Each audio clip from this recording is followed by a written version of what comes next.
how I watercolor this unit.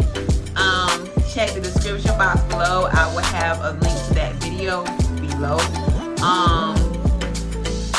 This video was quick and easy and simple. I wanted you guys to see what I could do with a lower grade of hair, and I could make it look really, really good. The hair is actually soft. It's not bad hair, but it's not, you know, top quality.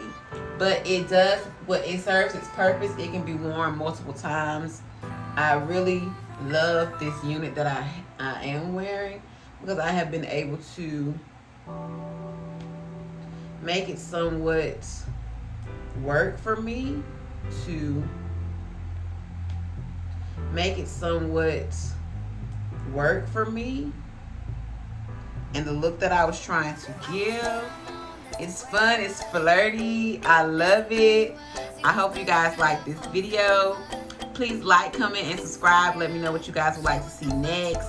Yeah, and just stay tuned. I have videos every week for the month of October. I'm still participating in Vlogtober as much as I can, so I will be uploading more videos this month for you ladies. If you like the video, please like it. If you want to see more videos, please comment and tell me what you would like to see me do. And I will be coming back with a get ready with me look for tomorrow night with the same hair, but I'm going to add makeup and my outfit along with the video so you guys can see how I get ready. So yeah, once again, thank you guys for watching, and I'll see you in the next video.